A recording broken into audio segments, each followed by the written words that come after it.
So I probably should have showed you guys this beforehand. This is the game of Pig by the Gettysburg College. So you guys probably understand the game pretty well by now, but basically every time you roll something, it's kind of held into a temporary bucket and it adds to it. But as soon as you roll, I think a 1 or something, I can't remember to be honest with you. As soon as you roll a 1, then you bust. So you can hold whenever, then the computer's gonna go. And obviously it's the first one to 100. Well, the computer's feeling real spicy today. Dang, son. Oh, there you go. See, it rolled a 1, so he busted. What a dork. Oh, I busted. All right, well, you guys get the point. So that's what we were trying to make, essentially. So let's walk through it. Now we're finally getting into these header files, right? I noticed a few of you decided to put the entire class into the CPP file. That is technically fine. The only problem with that is when you start dealing with multiple classes, you're not going to want to put all that in one file. That's just going to be insane. So it's better practice to have these separated out. Best practice is to have a separate header file for each one and then a separate CPP file for each one. But our classes are small enough, I'm actually going to define the class in the header file. So pretty much everything's going to be defined here, and then in the CPP file is where it's just going to play it. So obviously, let's work on the header file first because that's going to be the bulk of everything. I did this for you, but whenever you have a header file, you need to start with these pre-processing directives. The old school way is the if not defined. Alternatively, you can do something like this. You can have these commented out. You don't need these. Oh. This would be the kind of the new way. You do this, and then you do pragma once. And that's all you have to do. But either way is fine. If you do it this old school way, then you're also going to need this end if at the bottom. If you do the pragma once, you don't need the end if at the bottom. Okay, so this says create a class called Pig Player. Can someone be so kind to tell me how to define a class? Class. Pig Player. Okay, and then just like that, right? So inside of it, it says create the following private variables. So this would be our access modifier is what it's called. And with these private variables, that means it can only be accessed within the class. So we're going to do int die value, int turn total, and int game total. So far, so good? Okay, I'm actually going to delete this as I go so I don't get lost in it.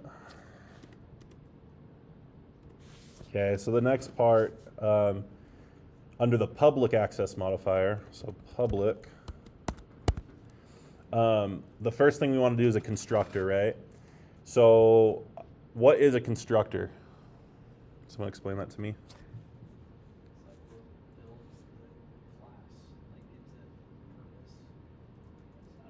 Yeah, no, you're on the right track. Yeah, so easy answer is it's a function. It's a function like anything else, but it has a special purpose, and the special purpose is it instantiates all of your variables. So in English, that would mean every time you create an object, that constructor is what's going to allocate all the memory needed for that object, and it's going to set the default values. So it kind of sets everything up. Every class has a constructor, whether you define it or not. You want to define a constructor when you want to give it certain values. So in this case, we're going to define our constructor. The constructor is always going to be the same name as the class. That's very important.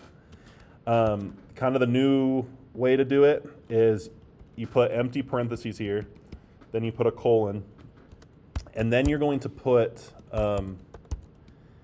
right here on the outside are going to be your private variables or whatever variables you want to define.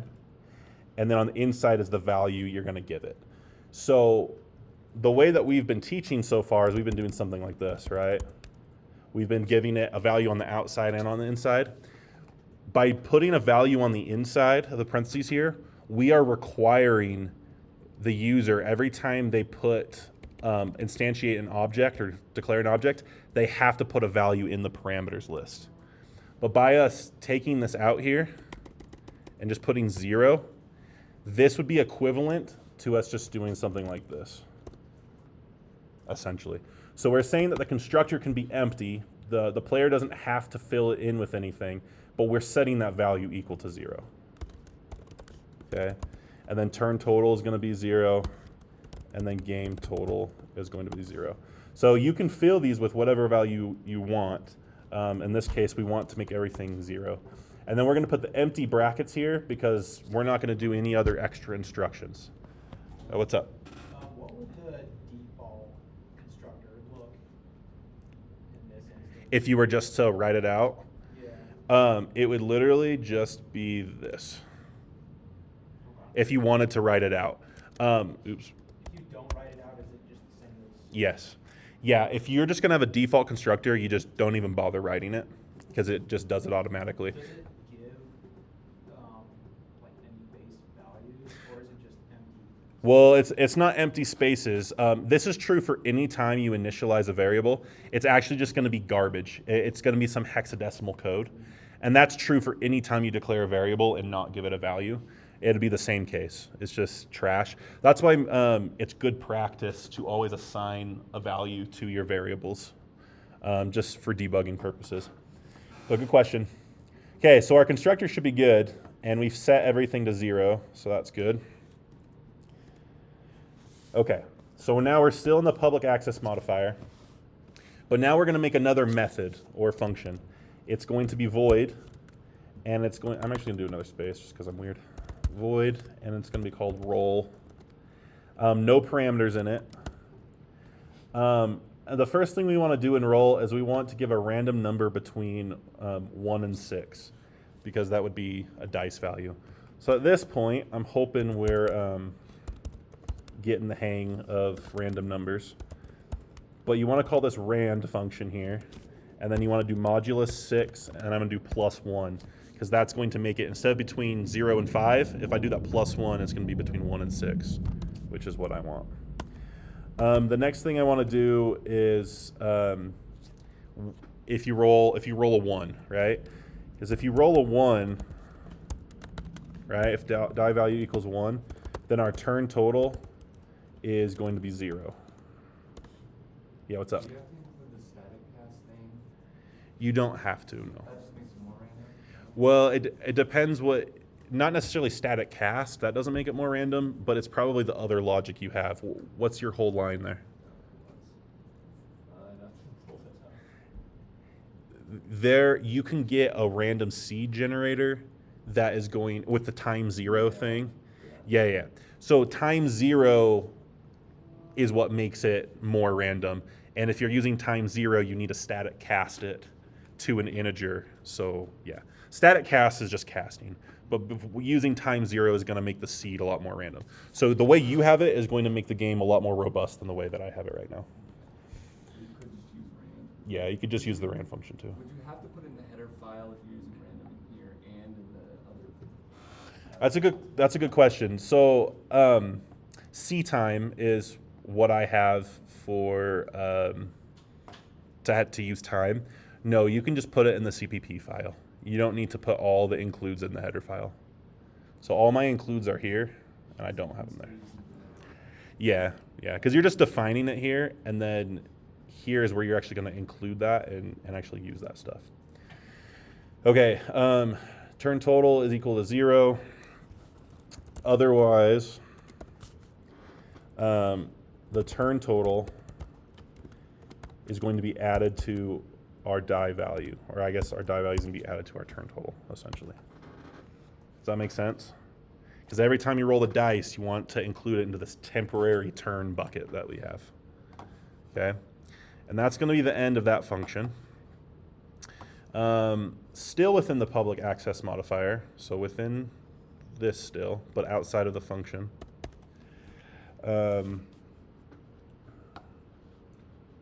Oh, wait. Never mind. I already did that. Okay, still within the public access modifier, we're going to create a new function called stop. And it's also going to be void, no parameters. And all we're doing here is we're taking our game total and we're adding that to our turn total. Right? Because our turn total is our temporary bucket, our game total is our overall. And then what's really important here is we need to make sure to set our turn total back to 0, or else next time that player goes, they're going to already have an advantage. Okay, so that's stop. Then we're going to make a function called reset turn total. It's going to be void, reset turn total.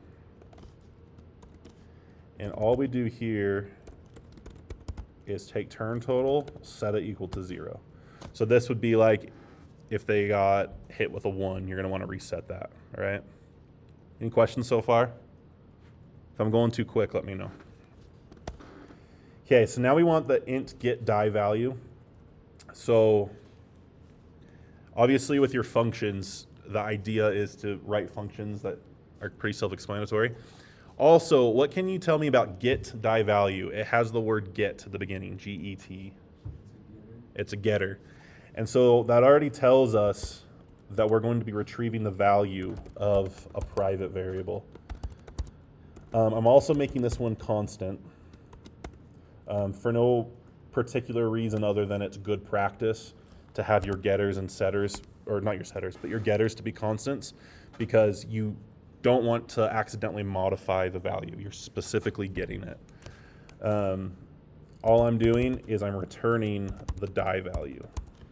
So this is a way for outside of the class for me to check the value of a private variable. This is how I can access that, is through this getter here. Okay, we're going to do another getter. This is get turn total, also const.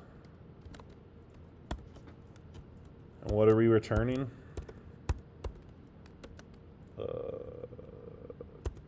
Turn total.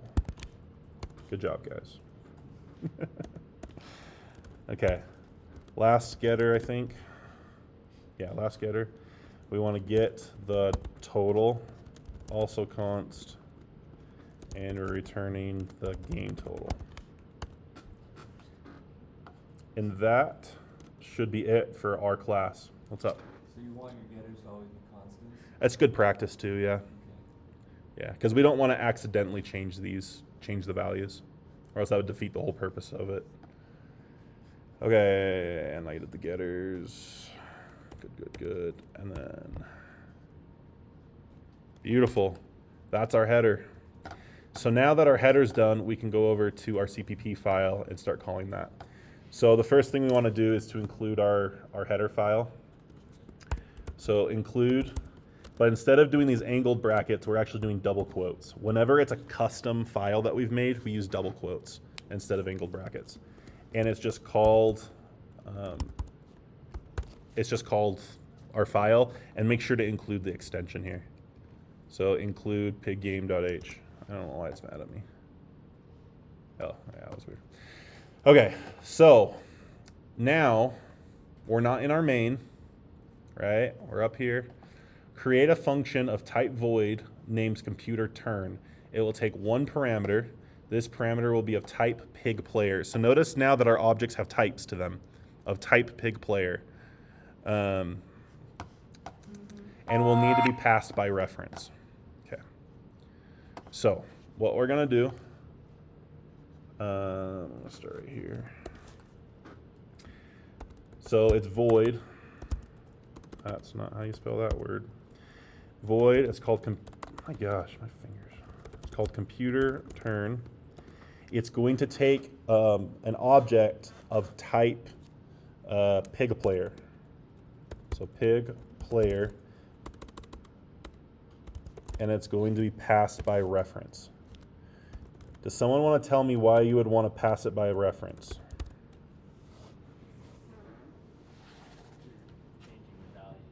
Right. So if if it's an object, that means I'm going to be accessing the methods and the values in this class.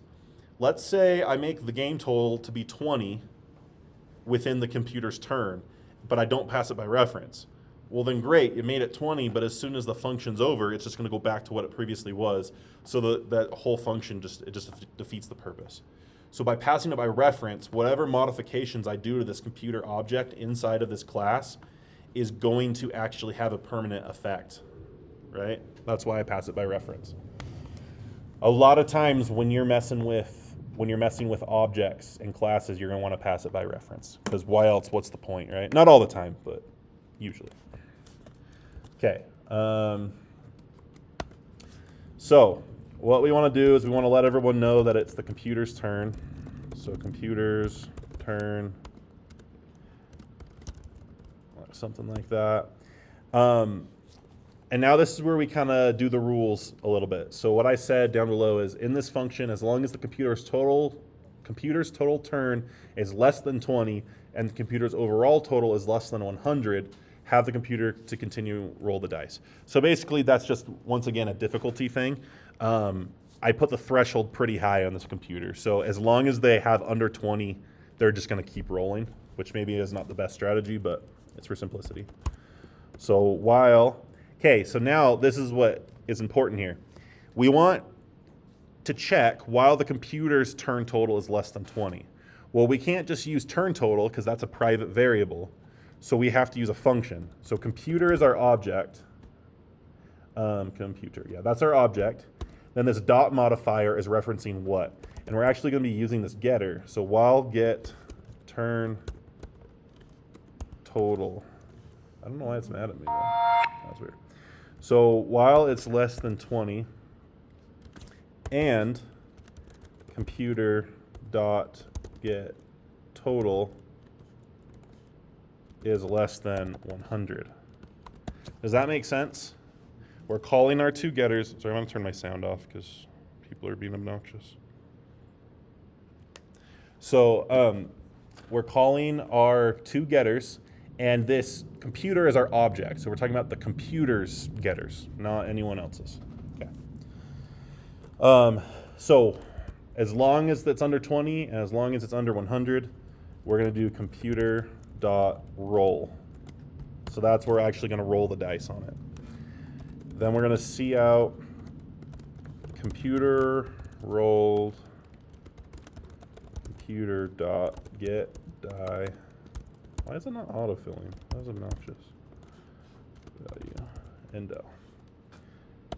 Okay, so it's going to say computer rolled, whatever they rolled. If the computer.get die value is equal to 1, what's going to happen if they rolled a 1? Computer.reset turn total. And then we're going to break. Because if that happens, they're done. They don't get to go again, right? That's what the break is.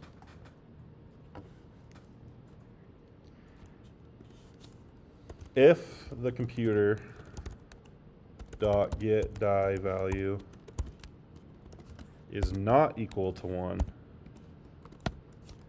then computer dot stop.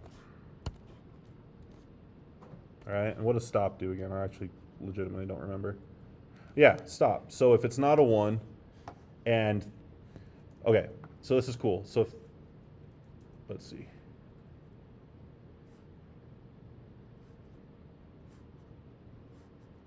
Sorry, I just want to make sure I understand this. Yeah, perfect.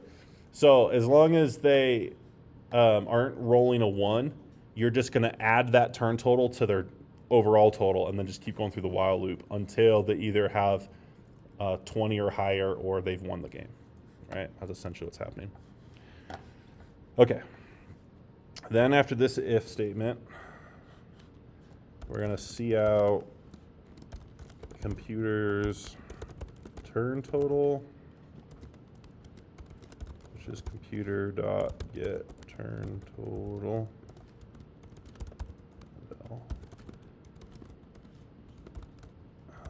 Computer's game total.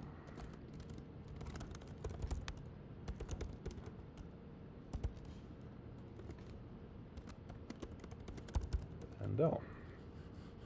Nice and easy. And that is all we're due for this function. So now, I'm going to delete all this. Now we're in our main, so this is our driver. We're actually coding the flow of the game, the logic back and forth. And now that we've built all the bones, all we have to do is put it together because we've already done all the main logic. So I already created for you, which by the way, this SRAN static cast unsigned, this is how I got that seed to be bigger, right? So time 0 is the time, and then the static cast is I'm making an unsigned integer.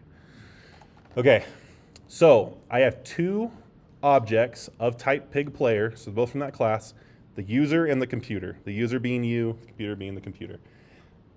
And then choice, which is of type character. Okay, so now we do the logical flow. I don't really give you instructions here, so we're just gonna do it together. Okay, so with any game we've made so far, we need to make sure we loop through it as long as something happens. So as long as the user's total is less than 100 and the computer dot get total is less than 100, then we're going to want to keep playing the game, right? So I'm going to do something like turn total user dot get turn total, right? Oh my gosh, game total user dot get total computer game total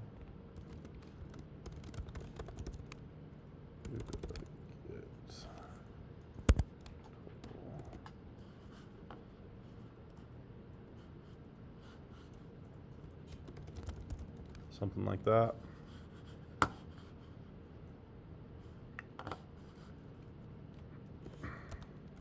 And then we need to make our choice, right? Actually, no, before that. We need to tell them to make our choice. So roll or stop. Obviously, you guys have some creative liberty here. You can do this lots of different ways. This is just the way I did it.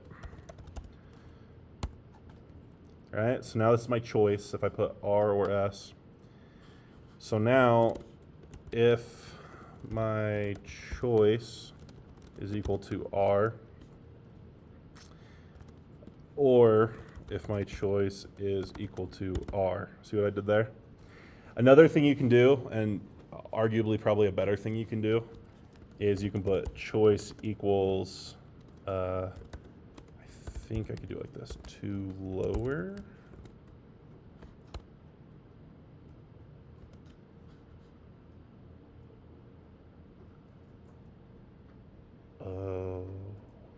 There is a function.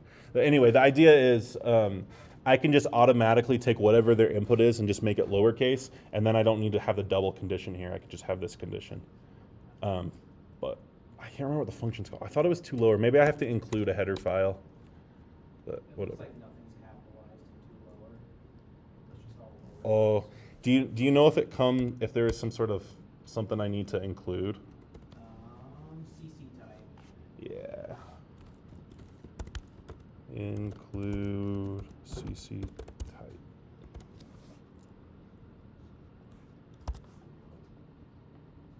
Oh, and then it might just be that.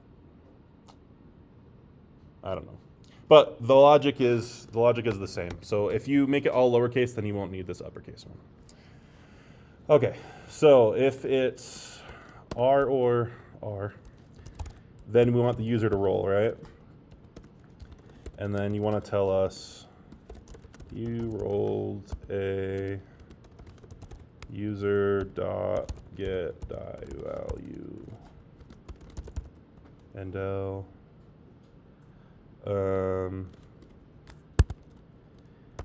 and then if user get die value. So notice that I am actually repeating a lot of the logic up here. If I was to go back through and make this game a little bit better, I would actually try to find a way to call this function or make some version of it so I'm not practically redoing the same logic, right? Those are things we need to think about when we're coding is you do it one time, great, but you do it a second time and you're like, okay, what can I do so I don't have to ever do this again? And so that's just something to keep your eye out for, that I'm doing very, very similar logic as what I'm doing up here. But for this, we're just gonna roll with it. Okay, if it is equal to 1, then user dot reset get die value. No, what am I doing? Reset turn total. And then we call the computer's turn. So this is interesting, right? Because computer's turn is this function, and we're passing in an object. We're passing in the computer object. So if you roll a 1, you're resetting your total, and then you're running through the computer's turn, which is all of this. Okay. Else if the choice is equal to S or choice is equal to S, then user dot stop, and once again we're calling the computer's turn, and we're passing in the computer object. Then last else, and this is always good to have an else statement, just in case you screw up for debugging. Invalid choice, please choose roll or stop.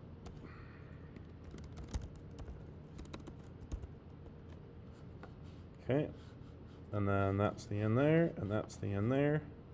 And then one more thing we need to do, we still need to be within our main.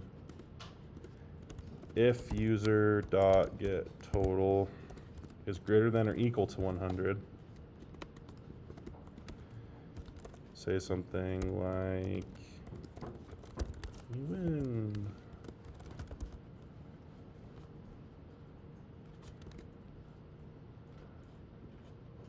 Else computer wins. Oh, that's not gonna work. Oh yeah, it is.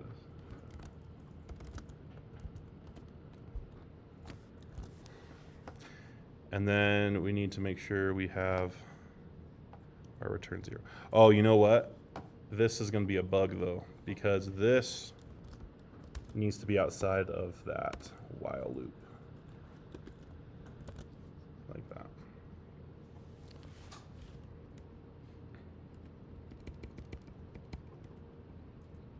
It's probably like some sort of shortcut to do this quicker, but whatevs.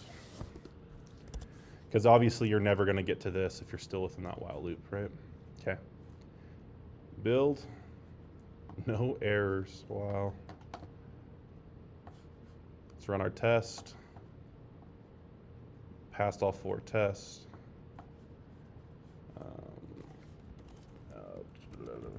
Pig game. Just pig game. Okay. So our game is right here. I'm gonna roll. Roll. The computer's kicking my butt. Alright. Computer's at 82 already? You're joking me. This game's crap. You know what? Never mind. Throw this in the trash. Game's stupid. Just kidding. Alright. Does that make sense? Everyone good on that? I'm gonna stop the recording real quick.